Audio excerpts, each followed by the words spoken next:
a very distinguished panel today. Swamiji has spoken at sessions which I have attended and held everyone enthralled.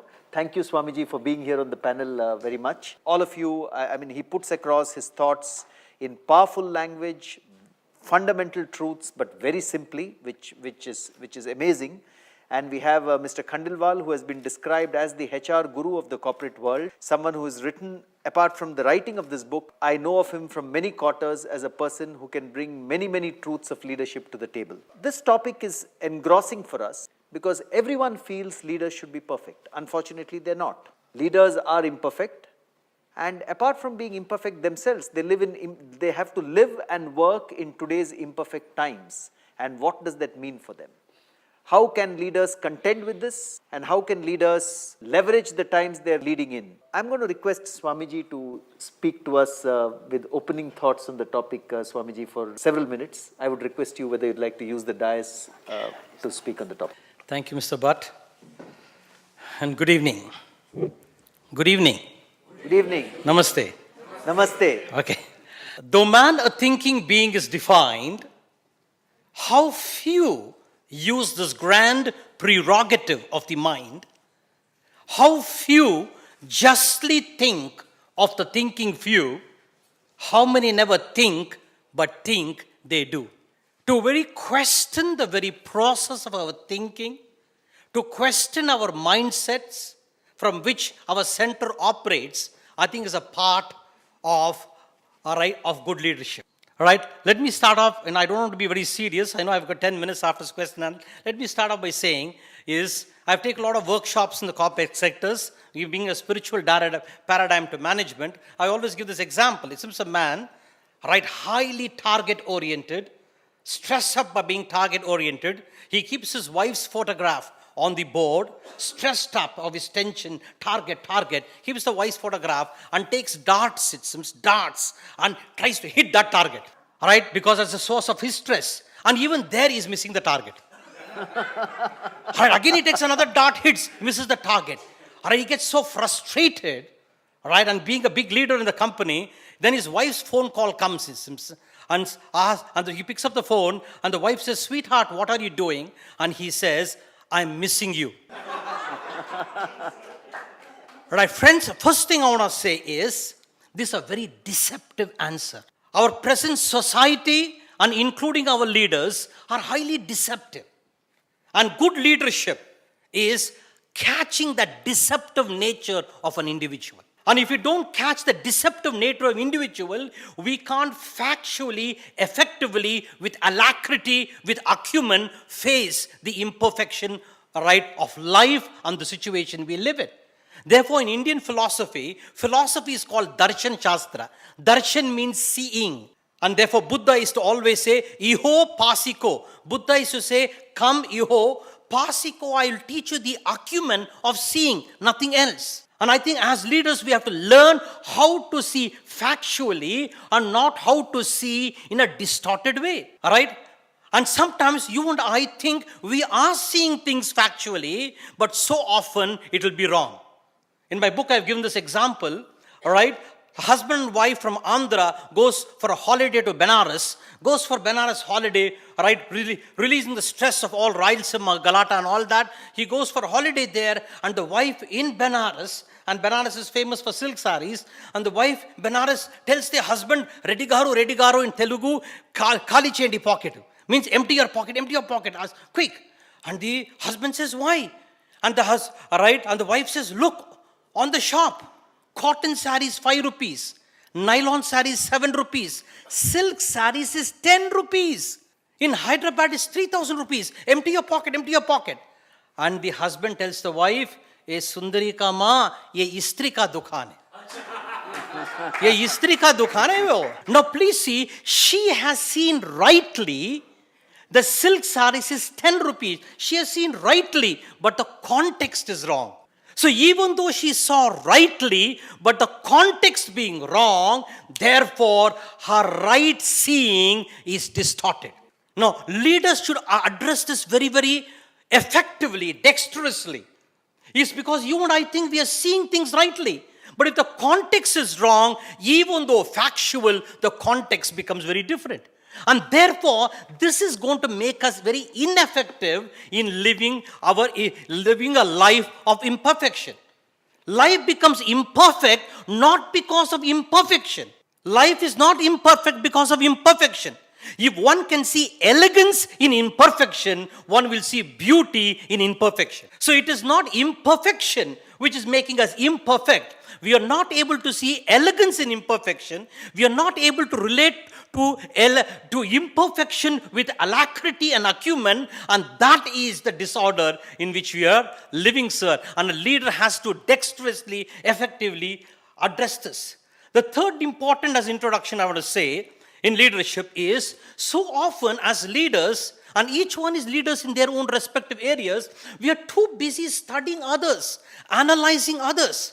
And very few people observe oneself. Always too busy. Like a man enters into the bar, all right, enters the bar and he finds, right, in fact, a woman enters into the bar and sees one youngster sitting down very alone, lonely, and not taking drinks there. So therefore, a woman, all right, was seated in the bar, very alone, etc. So this youngster goes and sees she's very alone. Maybe I can have a relationship with her. So this man goes to her, "Ma'am, can I sit down and have drinks with you?" And that woman suddenly raises her voice and say, "What? One night?" And she screams. This fellow, he's a chairman of a company with suit, coat, boot. Can I sit with her? That's what he asked. And says, "What? One night?" She screams. And this fellow's face ekdam kharab ho gaya. All right? And says, "My God," he goes, everybody looks at him because he's a very known person. He goes and sits in one corner. And then this woman, it seems after 10 minutes, gets up, goes to him and says, "Here, I'm a psychologist and a painter. I use kind of words like this and see the color combinations of your face. And this helps me in poetry and how you react, how words react, etc. And it helps me in my painting also." And he says, it seems, "What? Only $100? Each one is experimenting on the other. Please understand. Each one. And as a leader, we have to be very aware of that. In all my books, I've addressed it in different dimensions. We have to be aware of that. And if you are not aware of this, you are not an anthropologist studying human behavior. You should be an experimenter observing yourself. And if you don't observe, and if you observe yourself, you find there's a disconnect between our head and the heart in the Indian culture. And if there's a disconnect between the head and the heart, you are a disconnected being. And a disconnected being, you can't relate to the beautiful imperfection of life. I'm saying beautiful. Death adds to imperfection and death adds the beauty of life. If you do not know how to see the beauty in imperfection. So there's a disconnect between the head and the heart. And this disconnect, somewhere the leaders have to address this. Or it's like, there's a beautiful Hindi shairi which says very nicely. And the shairi says, "जब मेरा बेटा रोता है, जब मेरा बेटा रोता है, दिल में दर्द होता है. जब मेरा बेटा रोता है, दिल में दर्द होता है. जब पड़ोसी का बेटा रोता है, सिर में दर्द होता है. जब मेरा बेटा रोता है, दिल में दर्द होता है. पड़ोसी का बेटा रोता है, सिर में दर्द होता है. जब मेरी पत्नी रोती है, सिर में दर्द होता है. पड़ोसी का पत्नी रोती है, दिल में दर्द होता है." अरे ये माया का खेल देखो, सब अस्त व्यस्त हो गया. All right, and this अस्त व्यस्त हो गया ना भी, this disorder is what we have to address in families, in organizations, in relationships. So I'm trying to say in a simple nutshell in my new book, right, my 106th book, I'm writing this example there. If you look at, because I've globally trotted, I've addresses, right, 60% of my address in the corporate sectors and then the religious forums. I've also worked with IPL people, also cricket players. All right. So therefore, I have a range of people with humility, I'm saying, not for anything else. And the sickness and the disorder which is making us ineffective in living life has been this. Our energies are outgoing. All right. When energies are outgoing, there is speed. जीवन में रफ्तार है, इतना वेगता है, always speed. You go for this shopping, you go to the other shopping, you achieve this target, you achieve that target, you go this one, you have one relationship, then you take this drug, then you take a birthday drug, then you have a group drugs. Everything is speed, speed, raftar hai. Everything speed, speed, speed. And in the speed, what is happening? We are becoming immature. Please, we are becoming immature. So much of hurry, so much of hurry. We are becoming immature, I'm telling you. All right, in the speed of becoming immature. All right, and when you become immature, that's one dimension. If you look into yourself, this is outward. If you look inside, my mind is extremely noisy. The mind is ekdam shorgul hai. Ekdam noisy, noisy. As Kabir says in one of the Doha, if I look into your mind, I feel like crying, says Kabir. Chalti chakki dekhi ke diya kabira roy. Do patan ke beech mein sabat bacha na koi. If you look into people's mind, Kabir says, I feel like rowing. The mind is always chattering, chattering, chattering, chattering. And therefore, if the mind is always chattering, chattering inwardly, you are insensitive. And if your mind is raftar, right, always hurry, achieving this, achieving that, achieving this, you are immature. So immaturity and a noisy mind, if they join together, what happens is you are not capable of experiencing an experience. Therefore, we can't digest experiences in life. We are not able to digest an experience. And if you can't digest an experience, the food you are eating may be healthy, but it's going to give you constipation, loose motion, etc. So therefore, outwardly, speed, speed, speed, you do not know how to monitor it. Inwardly, mind is noisy, noisy, noisy. And if it is noisy, noisy, you can't even listen properly. That's why the word Veda means Shruti. Shruti means listen. And when you can't listen, you can't see things rightly. In my corporate workshop, I always give this example. All right, no criticism to anybody. All right, a computer engineer from Tanjavur. You know Tanjavur? It's a place in Tamil Nadu. Brahmins are very brilliant in Tanjavur. He's been a computer engineer, no job in Tanjavur in Tamil Nadu. He comes all the way to Silicon Valley of India. Which is that? Bangalore, my hometown. All right, he comes to Bangalore, no job as a computer engineer. So he comes to Bangalore. When he comes to Bangalore, and then in Bangalore, he goes to Koramangala, which is the Silicon Valley of Bangalore. My ashram is situated in Koramangala. He goes, all right, to get a job, and he goes and fills in the application form, and the receptionist smiles and gives name, address. He fills in the name and address. Iske niche likha hua hai sex. This fellow gets upset. Hey, kadavele andevena ayyappa. Right, he says in Tamil, what type of questions they are asking? Why they are asking my personal life sucks? Bada. Man shorgul ho gaya na bhi. Sex means what? Please don't look at me confused. Sex means what? Is gender male or female? This fellow says, why are they asking my sexual life? Bada. What to do? No job in Tanjavur. The job is only in Bangalore. So sex means he ticks it as yes. Or iske niche likha hua, how much do you expect? Means what? How much salary do you expect? He says, Kadavale Ayappa, Inna Kelvi, he says in Tamil, what type of questions? Why are they asking how much do you expect? So he writes 4 times a week. Ekdam man itna kharab ho gaya, itna tanav, itna beater ka dard, pida, itna pida dard, khed ho gaya iska bidar, vishad ho gaya. Alright?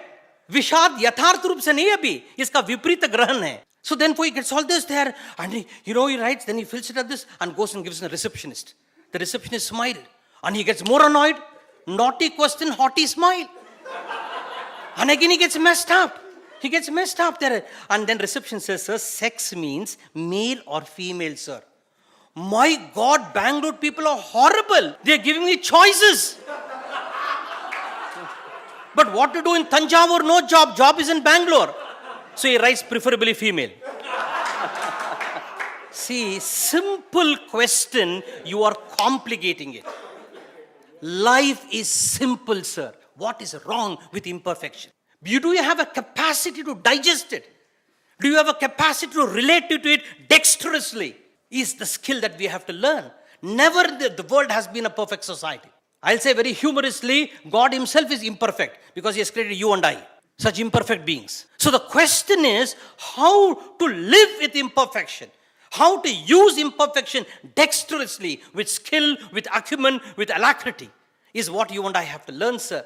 And therefore, if outside there is speed, inside there is noisy mind, they both join together, make you immature. When you are immature, you can't digest an experience. When you can't digest an experience, any experience, you don't have a capacity to experience, because the experiencer pollutes the experience, and you experience an experience based on the experiencer, not on the experience.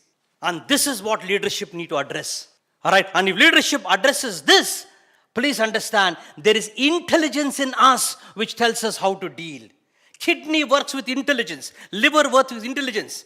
We don't allow intelligence to work because we allow our imperfect mind, our noisy mind, which is insensitive, our kind of hurriedness, which is immaturity, insensitiveness and immaturity, has become a deadly combination which has deadened the quality of our life. And if leadership can address that, then you will find a different type of skill, a different type of effectiveness will emerge. Yogaha karmasu kaushalam. Krishna in the Gita says, you'll know how to skillfully do. And therefore, a wise person given a snake poison, he'll convert snake poison to medicine.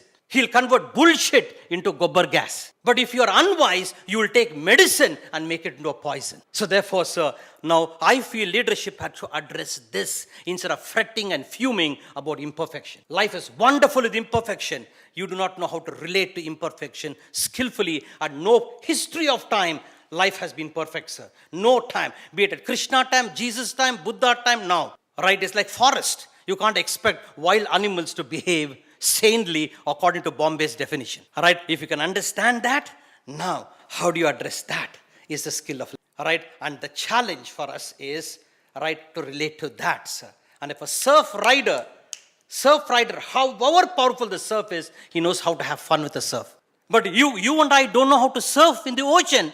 A small bubble will go back. But a surf rider, a surf comes, he goes. And that's the skill I think we need to learn. In all my works and all my this one, I address that issue, how to deal with it, given, I think I've taken 3 minutes more. She has given me permission, Mr. Bhatt. So thank you very much, sir. Then we'll give the forum. Thanks you very much. Namaste. Let's give an ovation to Swamiji, I think, for an outstanding introduction to this session.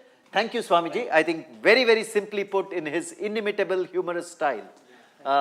Thank you, Swamiji. And I'm now going to request Mr. Khandelwal, who has written Dare to Lead recently and also written about HR in the past. Mr. Khandelwal, can we have your introductory remarks on this topic of leadership in times of imperfection? Respected Swamiji, Mr. Bhatt. Friends, you will agree with me, talking about Swamiji is really a very imperfect challenge for me. But nevertheless, coming down, I think that's leadership role to come down from one ecstasy to another hard reality of life. I come from work organization. I come from public sector, which is criticized, demonized, and whatnot in this country. Imagine an organization, a bank, 40,000 employees in public service, number 1 after State Bank of India in 2000, suddenly collapses to number 4 or 5 position in 4 years. Employees demoralized. And what analysts are writing, that the bank has gone out of business, it has no concern for customer. So what do you do when you take leadership role? And the constraint in public sector is that you are not HDFC Bank, where the MD is for 20 years is still continuing. You are not an ICICI Bank, where the man retired after 12 years and the new incumbent may retire after 20 years. I was there for 850 working days, excluding Saturdays, Sundays, and holidays. So what is the motivation to lead an organization? I can tell you, public sector, if I do nothing, simply pass my time, government is not going to ask me. But if I work, CBI can knock my door after 5 years, you make this advance, which has gone wrong. And trust me, after 5 years of retirement, if somebody knocks at the wrong time at my home, I get worried. In this scenario, what is the motivation to lead? What is the motivation to change? And it is what Swamiji has been talking about, the self. The question, why are you here at the top? Why are you here? If you are there at the top, if you are a father, if you are a leader, if you are a chairman, if you are a managing director, I think this self-propelled thought that why are you here? This is the driving force for leadership. Today, in these days of changes and imperfect world, which is outside world, is whatever you want to say, corrupt, greedy, whatnot, self-centered, What is it, that inner drive? And mind you, today there are more books on leadership, more sermons on leadership than actual leaders. Leadership is a dangerous business, I can tell you. Recently, a great leadership advisor, Warren Bennis, who has been president to 5 US presidents, he wrote that deficit of leadership in the world is more dangerous than nuclear armor. Because a wrong leader can press the button and you have all gone. Such is the importance of leadership. And yet, what do we do to develop leaders in the organization? Promotions, promotions, promotions, promotion. And one day you find you have a wrong person in the cockpit who doesn't know how to take the flight up. And there's a crash. So you see what you see in a stock market. One company one day like this, a good leader has gone, it comes down, again it goes. I think that is the importance of leadership. I would like to share in a nutshell our story that when I took over, this was the scenarios. How do we go about? And I think leadership is nothing but energizing people, creating passion in people, and really that higher order purpose. The question that I asked, why are you here? What is the purpose? Somebody asked me when the day I took over, a NDTV fellow asked that, what is your vision? Frankly, I had no time for vision. But I said that, look, here I've got a 100-year-old bank. My vision is to create bank ready for another 100 years. It just came from my passion. And how do you create that brand that really reverberates? Today I can tell you that we are back to number 1 position after State Bank of India. Our share has moved 10 times from what it was. And on all parameters, even after I have left, the bank continues to double every 3 years because we worked on fundamentals. And what are fundamentals of leadership? Swamiji very rightly said that our obsession with performance, and I pity youngsters today who leave at 7:38 and return at 12 o'clock, 11 o'clock. Their moms and fathers phone, they say, Mom, I have no time, I'm busy here. Your daughter-in-laws are coming. And I tell you, organizations have become so insensitive today. And some of the great brands who are performing very well on a stock market, who are getting leadership awards because they are performing well, I tell you, the organizational Atma has gone as far as people are concerned. Performance. People have become machines. The old Taylorism is back. So therefore, our focus was getting back to basics, the people. In fact, to be very honest with you, I never bothered about the business, never even planned what I have to do. I worked on intangibles. And intangible is creating culture in the organization, creating leadership bench strength, creating governance standards, creating values. It may sound esoteric. But let me tell you, the Brookers Institute in US has now revealed that 50% of market capitalization of a company is contributed by intangibles. Imagine a Tata company and a non-Tata company, both making same earnings since last 3 years, but Tata shares are 5 times more. Why? Because of intangible. That people have faith in their values, culture, leadership, that this organization will survive. Now, that is the value of intangibles. And how did we bring those intangibles? That look here, in every organization, there are a lot of operational people. So, chairman and MD need not be an operational. In fact, I made transition to bank chairmanship from human resources field. I did not know banking, enough banking to be bank chairman. But I was brought by the government because the bank was really going down. And believe me, we started a couple of programs in human resources and leadership. And today I'm proud to say that 10 of my direct reports are either bank chairmen or executive directors, including my personal secretary, who is chairman designate of a public sector bank. Now, if you work on intangibles, there are great corporations in India where except the owner, nobody is known. Then there are organizations where there are Bhatt and there are R.M. Lala, there are R. Krishnamurthy, there are J.J. Iranis and they are this and that. Why? Because the focus is on people. But organizations, in their effort to multiply profit, quarter to quarter, one quarter is over, another quarter. This is June, don't talk to me. This is March, don't talk to me. This is December, don't talk to me. I think we have lost.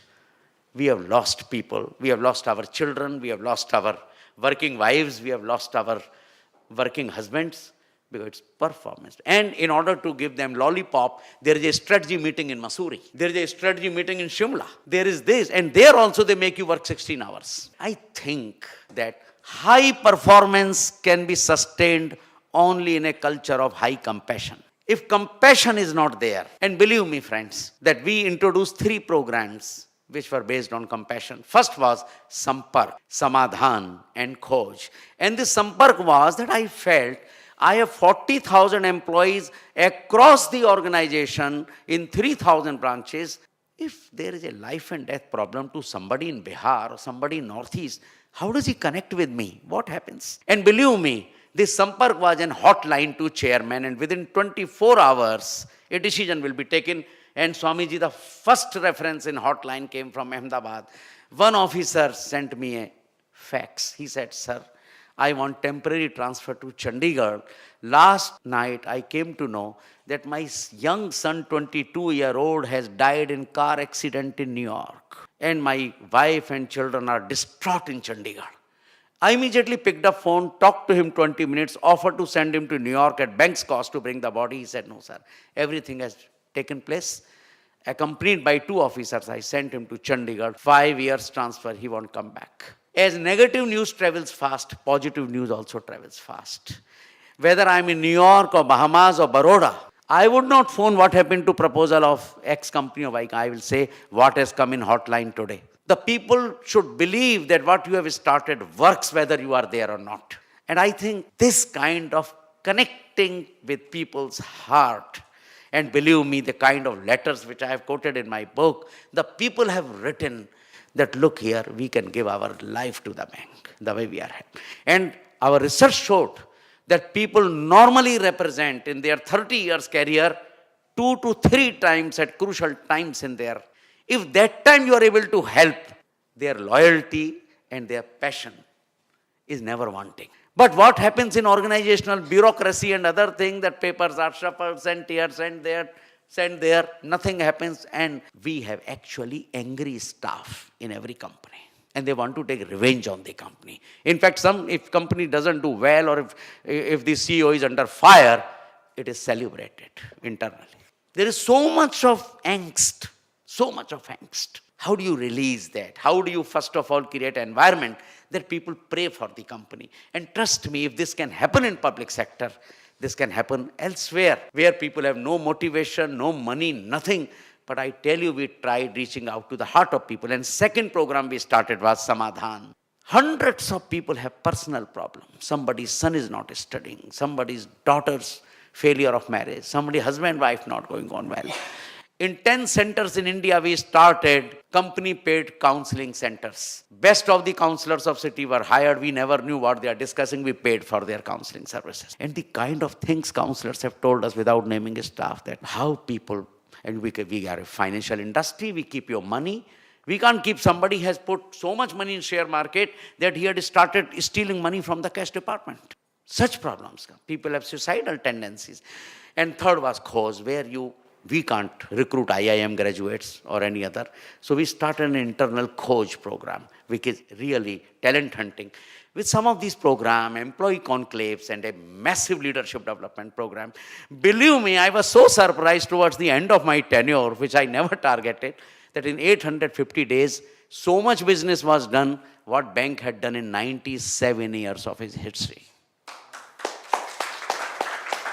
We had 1,20,000 crore business when I took over. After 850 days, it was 2,60,000 crore. And ladies and gentlemen, today it is 8 lakh crore business.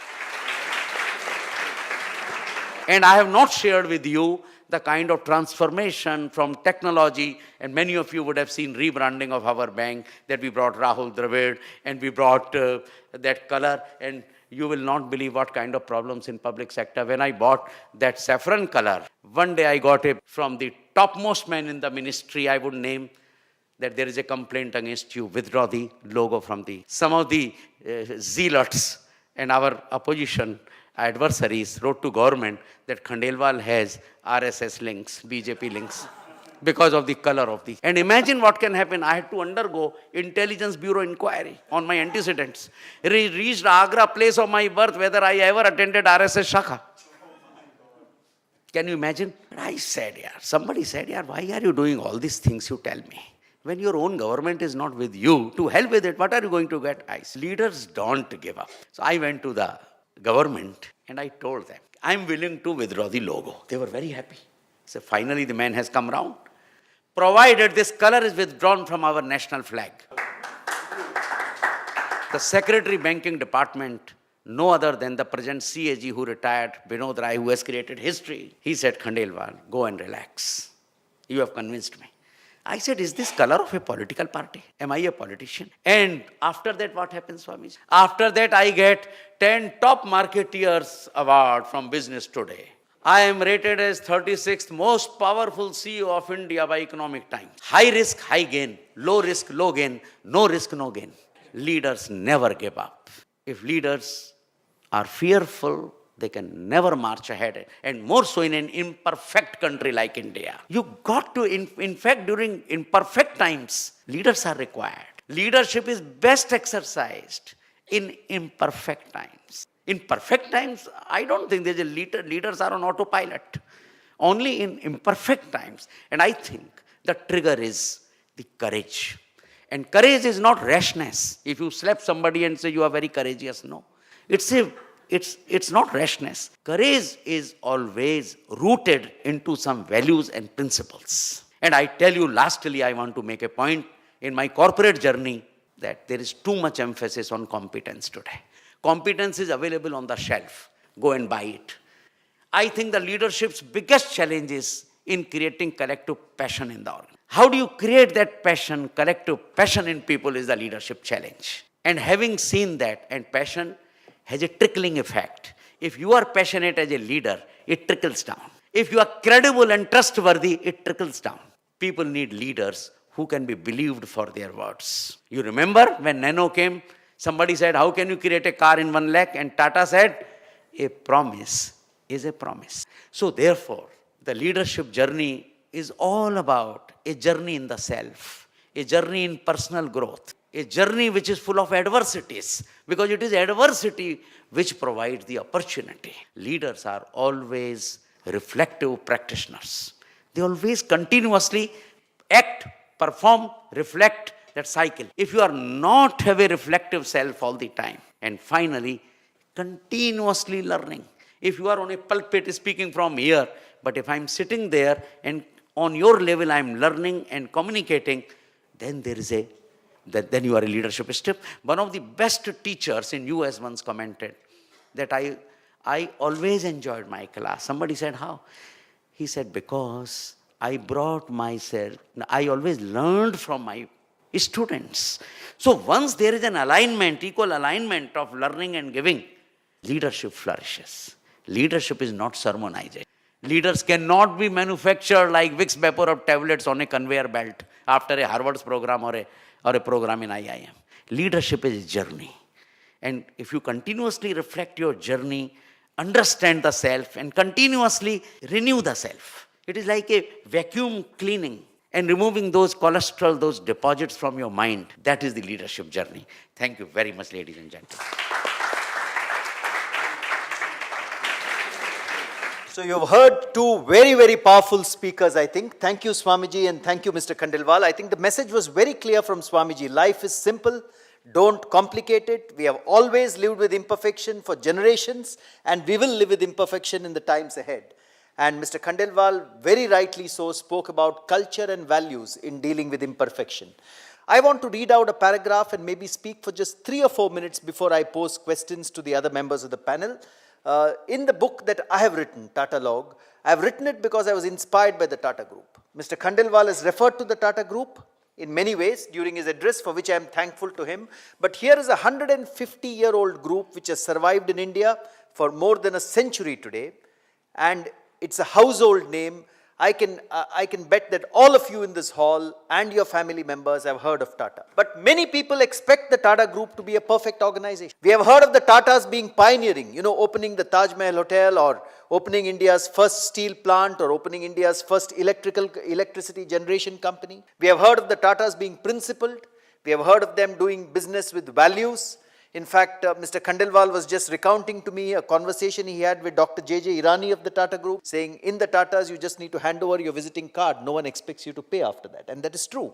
The Tatas believe in those. The Tatas have also been purposive. They have contributed to the community, built a Jamshedpur, built a Mithapur, built a Munnar. Those are not the key aspects I want to focus on today. Many Indians expect the Tata Group to be a perfect organization, just like you expect Mahatma Gandhi to be blemish-free. That is not true. We tend to put our heroes on pedestals, whether they are leaders, sports people, or corporations like the Tata Group. The reality is that everyone is imperfect, the Tata Group is imperfect, it makes errors, it is fallible, it sometimes loses its way. That is the truth. Certainly these lapses should not be condoned. But the Tata way that I have learnt while writing this book is that the Tata Group learns from imperfection. And the leaders of the Tata Group, I am still young, but there are many leaders who have preceded me in the Tata Group, they have learnt from imperfection and they have responded to imperfection very, very fast. That is how the values of the Tata Group have been protected. Let me take a simple example. How many of you here remember the story of Tata Finance? Do you remember the story of Tata Finance in the late 1990s, early 2000s? This is a company of the Tata Group seen as the most trustworthy brand in the country. And the leadership of that company took the hard-earned money of investors or depositors and invested it in very speculative stocks in the market. Imperfection is about greed. Imperfection is about the human desire to make more money when you can make more money. Imperfection is sometimes trying to earn money for yourself at the cost of the company, and that happened in Tata Finance. What did the Tata Group do? That was imperfection. First and foremost, they sacked that manager. Second, Mr. Ratan Tata stood up and said, this company has a big black hole of 500 crores of rupees because of this speculative investment. The Tata Group did not need to invest that 500 crores because they were one of the shareholders of that company. But he stood up and said, every single depositor in this company will be protected. We will put all the 500 crores required. And we will ensure that we even have a helicopter on standby to take that money to depositors in every village and town of the country. Not one depositor came to withdraw his money from that institution, despite the fraud that was committed on it. Why? Because the group had responded to imperfection in a fast, rapid, and in a style which is, I think, the style of the Tata Group. Many, many errors that the Tata Group has committed in this manner. When Indica was first launched, there were problems with the Indica. But within a few months, the Tata Group had learned from those problems, corrected the technology for the Indica, and in 2 years, it was the fastest selling car which was ever made in India. And it was the first car to be manufactured here. When the Tata Group launched its jewelry business, Tanishq, which I have described in this book, and the women in this room would certainly have heard of it. The men may wish you had not heard of it, but nonetheless you would have. It's today the largest selling jewelry brand in this country. For 7 years, it made losses because the person who was heading the business at that time said, I will launch 18-carat jewelry in this country. Women don't buy 18-carat jewelry only in this country. Gold in this country is Tridhan. It is the wealth of the woman of the house. Big mistake, but it was corrected in 7 years. They learned from the mistake, corrected it. It was imperfection born from a different reason. And today it has gone on to become the largest single brand of jewelry in this country. The point I wish to make is that very, very few, there is no corporate. There is no leader, and Swamiji has told us that for eras and eras together, there is nothing called perfection.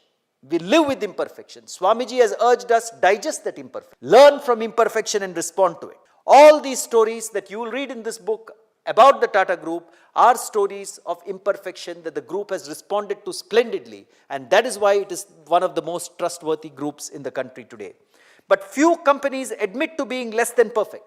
Few leaders admit to being less than perfect because that bruises their ego. I think the Tata Group has been more candid. Mr. Khandelwal referred to the Nano just now. Brilliant product at 1 lakh of rupees. But Mr. Ratan Tata still stood up and said that it was a breakthrough innovation, but he said it's a wasted early opportunity because it has still not risen to its potential. He said we were not adequately ready with an advertising campaign, a dealer network. How many chairmen of how many groups would stand up and say that? And that pushes the organization to perform. So just like values and culture is so important in dealing with imperfection, just like simplicity is so important in dealing with imperfection, the simple message that I want to leave behind is that leaders should learn how to respond to imperfection quickly, how to respond to mistakes quickly, how to admit their mistakes and make those changes quickly. And that, Swamiji, is the single lesson that I would like to offer from this book to all of you, that leadership in imperfection means recognizing that imperfection is always there to stay, recognizing that we will always make mistakes, but recognizing that we should learn from those mistakes and respond very, very quickly to those mistakes. So that's the lesson I'd like to end this very, very brief address with. And I'd now like to address a question to my panelists who are here. And I'd like to ask... Before that, can we clap for you? Thank you, Swamiji. Thank you. Thank you. Thank you very much. And that's why I'm so proud of working in the Tata Group, because I think they learn from their mistakes and they respond to them very, very quickly. My question, Swamiji, to you and to Mr. Khandelwal thereafter is, I think one of the biggest issues which leads to imperfection is, really speaking, many, many leaders in our country and world over, when they become leaders, they have a very bloated ego. They think the world about themselves. How do you think leaders should respond and work with a bloated ego? Thank you very much.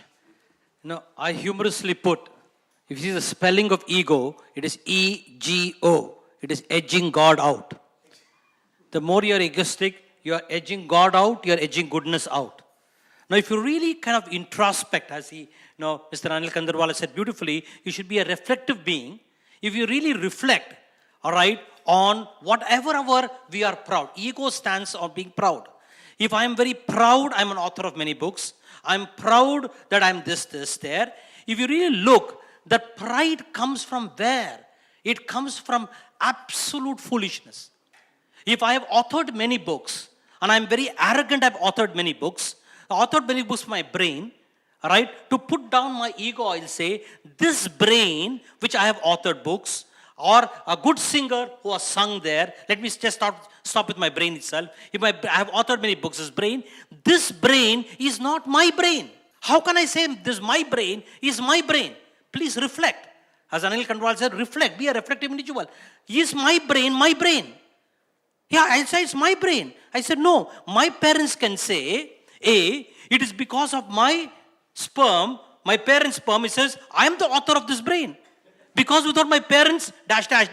my brain would not come into existence. And they can say, I am the author of my son's brain. And my grandparents can say, how dare you say that?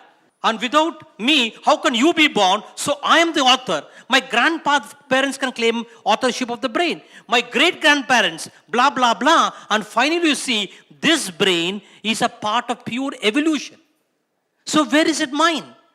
If you look, if you're a very good singer and you have a vocal cord like Bhimsen Joshi, Jasaraj, etc., wonderful voice they've got, this voice, they have not chiseled it out. They are blessed with a wonderful voice, and if they put effort to build their voice, the effort they build their voice also, please understand closely, see, the whole kind of cells, the DNA of the brain is there, not theirs. It is evolution. So therefore, if every leader can be a reflective leader, as Anilji says, if you reflect, you will see you are not the author of your own blessed body, sir. You are only an instrument. Lord Krishna in the Gita says, Nimitta matram bhava. You are only an instrument.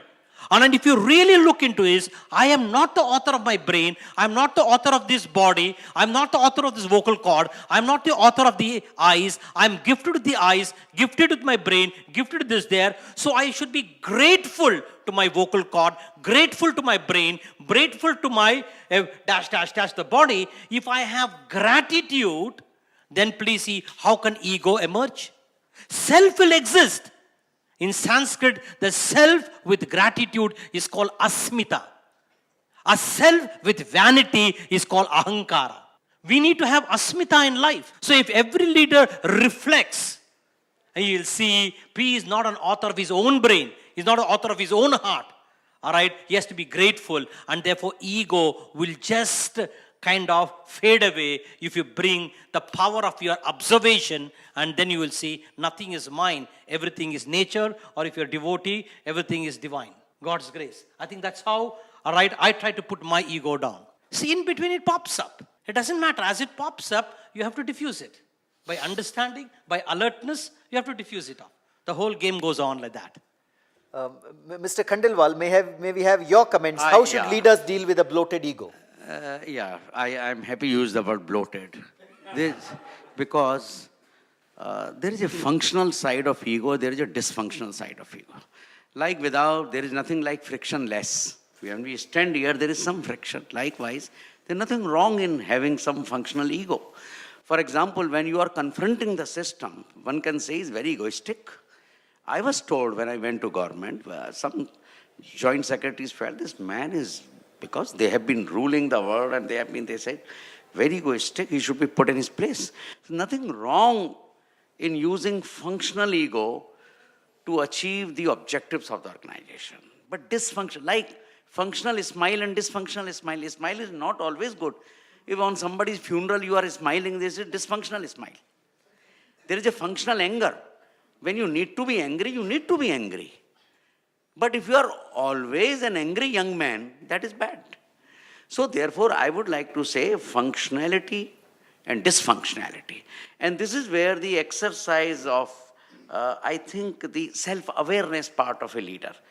That the awareness in regard to one's ego, one's understanding of understanding the functional dysfunctional side of these things, and also the consequences of exercising this on others. I think I would put it this way. I would not put it ego-less or full of ego.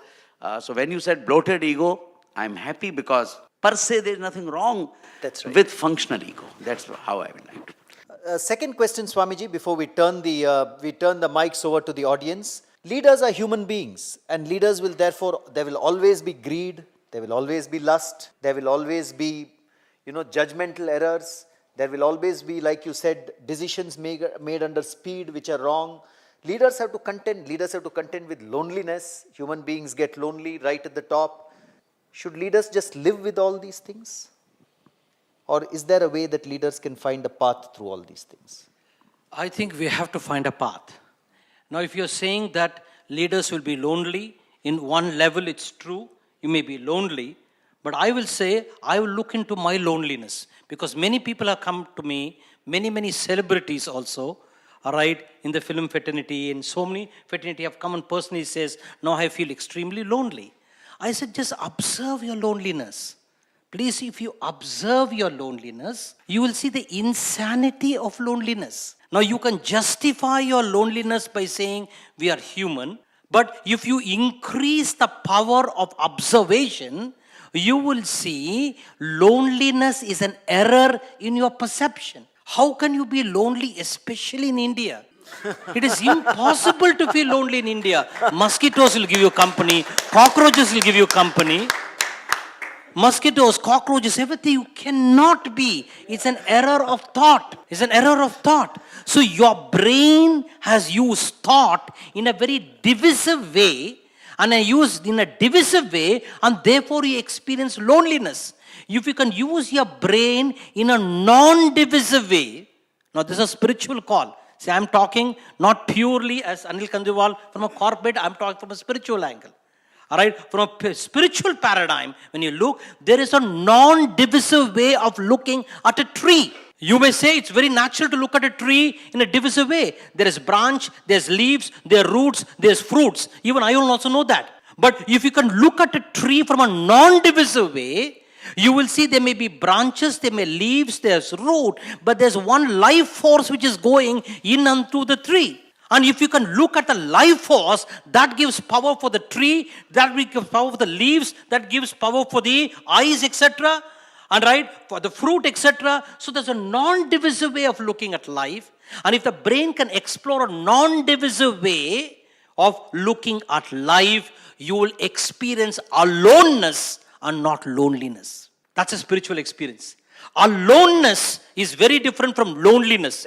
Loneliness is a self which is empty, shallow, void. Aloneness is a self which is overflowing, right? Is giving. So therefore, it is a spiritual experience to experience aloneness and not aloofness. So therefore, if there is loneliness, look at it. If there is greed in your system, please see, you can say, yes, greed is natural, justify, glorify, give it data. As Mahatma Gandhi said, there's sufficiency in the world for man's needs and never for man's greed. All right? So therefore, if you look into greed also, look at it, observe it very like a scientist, like an artist with 1,000 eyes, they observe a flower. When an artist looks at a flower with 1,000 eyes, he recreates a flower beautifully in his drawing. And then you will find the beauty of elegance opens up. So if you look at your greed with 1,000 eyes, you will see a greed is emerging because your brain has positioned fulfillment in the future. And therefore you have deleted the magic, the miracle, the poetry, and the benediction of the present. So if you observe deeply, in the observance, there is an eloquence of understanding which is not structured by language, but which is enriched by an experience without the function of the experiencer. There is an experience without the interference of the experiencer. Now that's a spiritual call. All right?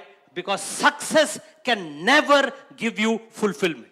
I take a challenge. Success can never give you fulfillment. I'm not saying, therefore, don't work on success. Don't hear me wrongly. Success can never give you fulfillment. All right? And therefore, please see, that's why successful people are miserable. They want to be more successful. Therefore, the speed. So therefore, success is a different ball game. Fulfillment is a different ball game. And bring in that magic of fulfillment in your endeavor to success. And then you find the pursuit of success is a journey from one ecstasy to another ecstasy. And that's what the brain has to learn to observe, explore, and experiment. Wonderful, Swamiji. Mr. Khandelwal, there is so much news today. You know, leaders, there are charges of corruption, there are charges of sexual harassment. There are so many areas where I think these imperfections arising from human desires play. How should leaders look at conquering these desires? First of all, if you permit me, the question I want to pursue, whether leaders are lonely at the top. I completely disagree that leaders, only such leaders who are non-inclusive and non-learning are lonely at the top. Who don't want to learn from others, who don't want to be inclusive with others, they are lonely at the top. And they have very big ego, because we also dealt with ego.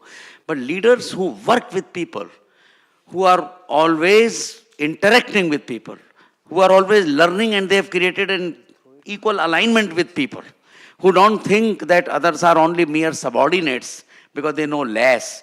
But I think in these days, if there are leaders who understand that I only know this part and whole lot of part is known by others, so I better learn from others. So learning leaders are never lonely. That's what I would like to propose. A spiritual explanation Swamiji has given.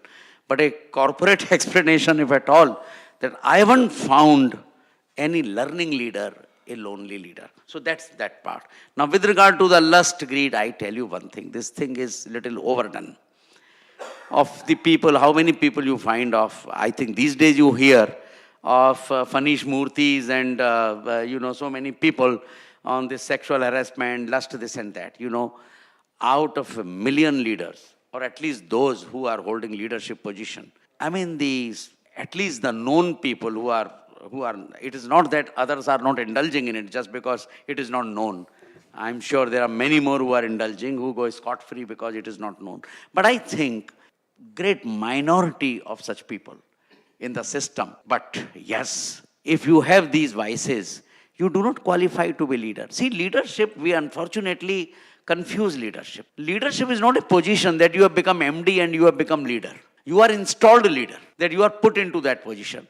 Leadership is hierarchy neutral, I always say. There can be a leader 5 levels below because he possesses those qualities. When you go onto the road and you find there is an accident, we are all watching, but someone has gone there to lift the injured and taken him to hospital. What is he doing? He is exercising leadership. He may not have qualification, he may not have done an MBA program, he may not be managing director. Anybody who inspires is a leader. So first of all, let us get out of this cobweb. Who is a leader? Leader is not necessarily chairman and managing director. Leader may not be general manager. There is a position which allows you to play leadership role, provided you play that. Then you qualify to be a leader. Otherwise, the country is full of installed leaders. And we keep on talking about them. They are not performing leadership role. They are not doing this. They are not doing that. Because the whole cry is that leaders in leadership position are playing leadership role. So therefore, leadership is hierarchy neutral. And the people who have these kind of demonstrated vices are not leaders. There are people who leak company information to up the share market. They have taught at Harvard, they have talked at, and they are great names in the world, are the leaders. But till yesterday, we were so much persuaded by their leadership charm. So the point is, each one has to make an assessment who is a leader. And leader necessarily are not those who are holding big designations. And this we need to clarify from our mind. So I'm now going to a big round of applause to Mr. Khandelwal. Sir, can I have your question? I am please? Professor Anath Hulyal. I believe that today India, the crisis is that people rise in the hierarchy because they are good followers and not because they are leaders. Anyone who challenges the system, anyone who has the courage to stand against, has no chance to rise up in any hierarchy, whether it be corporate, government, public sector or anywhere. Even political parties for that matter. So where do you get the leadership? That's the whole problem, you see. We are just encouraging followership. The people who are ready to wag their tails are pushed up the hierarchy. And that's the sad scene. So I would like you to comment on this, because the whole future of India depends on this kind of things. See, if, I'm sorry, with all due respects to you, sir, if you make a conclusion, that's how it has to be, and that's how it's going to be. Because our life operates on what conclusion? He says we have to wag our tail, you have to do salam, and only then you can go up the system, all right? Now that's the decision you make. See, the moment you take a stand, you take a conclusion, you look out, you will get enough data to support that. Yeah, you can always get data. Now the gentleman got up and said thing, he has enough data, I'm sure, to support his point of view. You take a stand, you can always get enough data. Data don't make a difference. What makes a difference is you wanting to make a difference. Because you can go on giving data, Dawu Abraham also can give data, how he has come up. Mahatma Gandhi also can give data, has come up. So I will say as a leader, all right, you don't have to wag your tail, all right. Please see, let us operate from a creative process. There is two things in Sanskrit, all right, let's say in Hindi. There is one Shadyantra, there is one Rananiti, all right. If you want, as a Shadyantra, you know what a Shadyantra, I'm sure. If it is a Shadyantra, then you wag your tail, go on going upward. If it is a Rananiti, if it is a strategy that you have to do, please understand, you don't have to wag your tail. At the same time, you can connect to the person who is your boss and still tilt him, empower him, motivate him, address his blind spot in a very different way. That's how the whole relationship is about. I have a boss who is kind of very dominating, etc. One way of saying I have no option and be a victim to that. Another way of saying, what is his blind spot? Right? He is dominating. All right, he has the power to dominate. Now, what can be my strategy now to dismantle the dominative structure? What is the need of his domination? There seems to be a very sadistic, right, need of domination. All right, and the sadistic need for domination, if I can motivate him, not directly, indirectly, that is strategy. So, unless everybody strategizes to be creative, all right, then please understand, you will just be a carbon copy, a second-hand individual. So don't be a second-hand individual. It is better to die like a lion for one day than be a sheep for 100 years. All right, so therefore, yes, the system is, people are dominating in the Indian system. All right, people are dominating. Too much of salams are there. I flow with this. Then I position myself. I strategize myself. Or I create a new energy, new wave. I position myself properly there and address this kind of pseudo satisfaction of dominating the other. So I have to create, and I have to use my creative juices to navigate to the disorder with an intention of creating order. Only order can dismantle disorder. That's leadership. Thank you, Swamiji. Sir, I also don't completely agree with you. Yes, there are many followers in industry. But when I was writing my book Tata Log, I think one of the things I came across was there were so many people who lead by the sheer dint of courage. There were people who said India cannot make a car. A leader stood up and said, no, India will design and make its own car. There were people who said this particular business of jewelry cannot succeed. There was someone who was a leader who had the courage to say, no, we will make it succeed. There were people who said Indian companies cannot go global and buy a global brand. There was a leader in the Tata Group who said, I will stand up and take this business global. There are many, many leaders. Mr. Khandelwal has described how as a leader he transformed the organization by standing up and imbuing the bank with a new culture and a new set of values. So there are many, many powerful leaders in our country. And I believe that yes, leadership is rare, but I think leadership is very much there. That's the point I want to make. Yes, sir. What you have said is partly true. Nobody can deny that. I'll ask a question to you. You are a professor. Did you become professor through that way? No, obviously not. Obviously not. You may not have become vice chancellor. Maybe you didn't wag your tail. I'm from corporate actually, then I shifted. Okay, okay. I would like to give my personal example. I was the least likely candidate for a bank chairmanship. I will tell you why.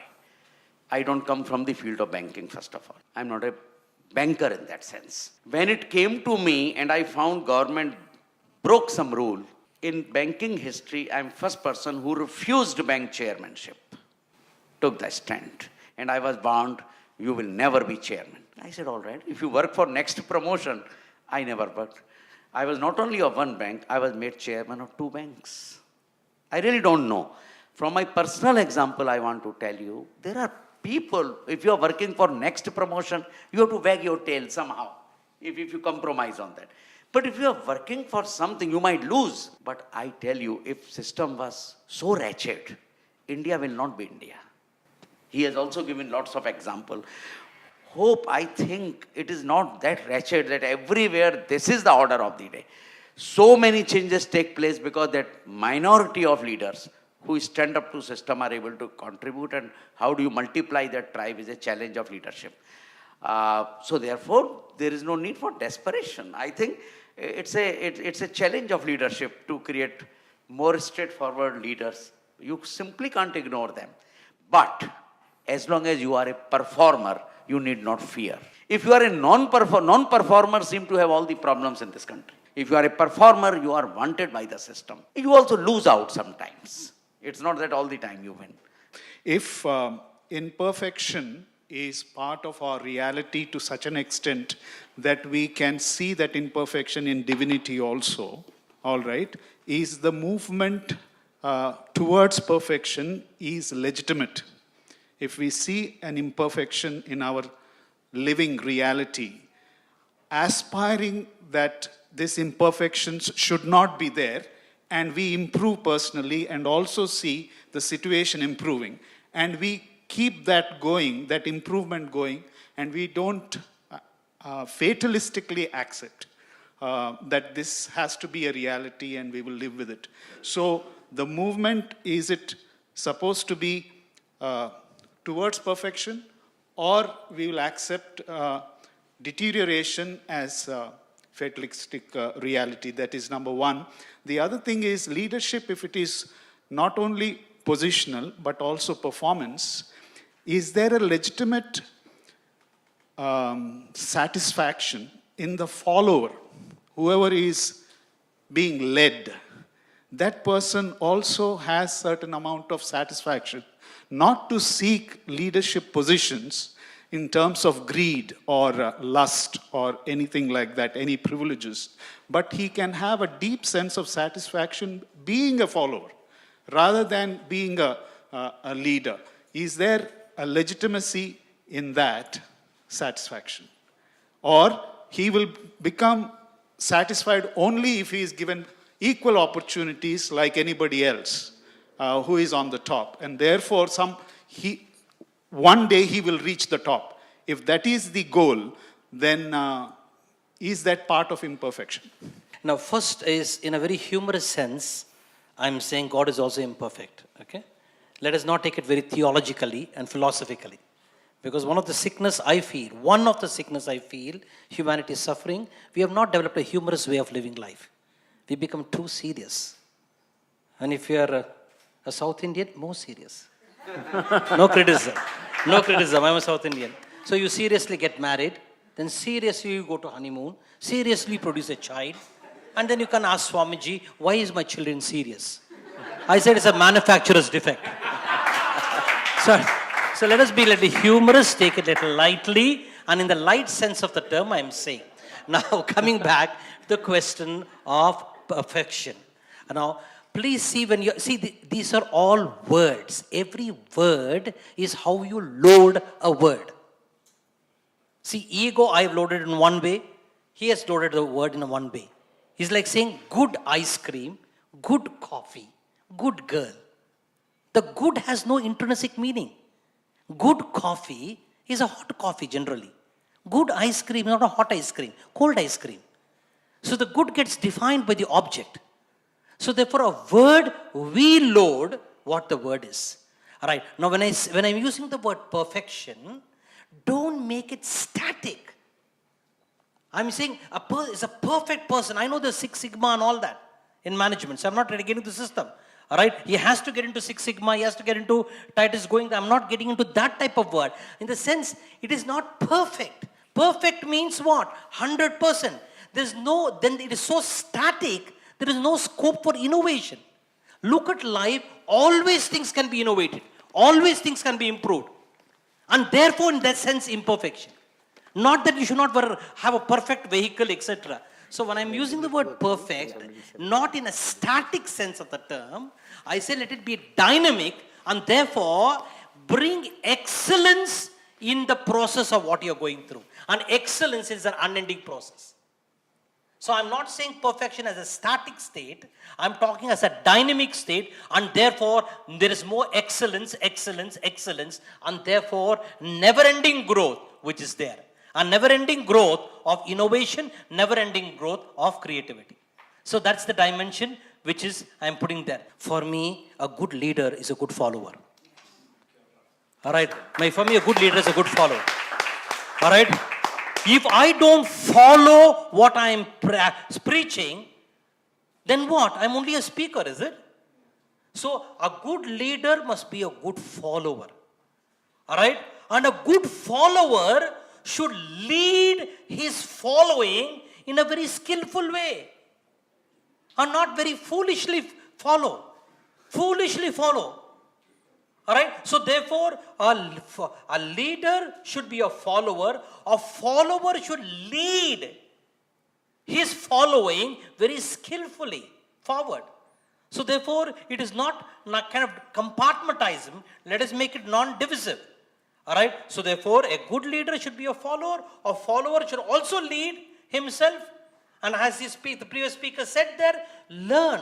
In fact, all my books, if you read in the introduction, I said I have learned in all my books practically. I've said I have learned maximum from my students. I said, all right. So therefore, a good leader learns from the students. All right. So therefore, you learn from your own saying sometimes. There are multiple dimensions towards it. So let us not make it divisive and conflicting, which is there. All right. So therefore, I think a good leader has a follower has to lead there.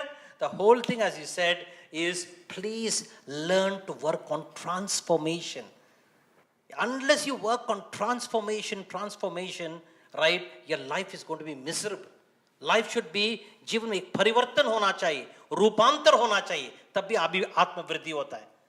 All right, it is not that I have to gain awards, I have this, that. I have to learn to transform oneself, transform the others, transform the system, transform this one. And to transform anything is possible only in an imperfect domain. If it is all perfect, what is there to transform? That's why I always say very humorously, every idiot is contributing to a wise person. Because without an idiot, he can't be wise. So even an idiot contributes to wise person, a wise person contributes to idiot. So nothing is very conflicting, everything is very contributing. And it is that contributing energy that we have to lead ourselves. The world is imperfect, but imperfection also gives leaders opportunities to transform the world. And with those few words, thank you very much for being a very, very patient audience today on behalf of all of us on the panel. Thank you.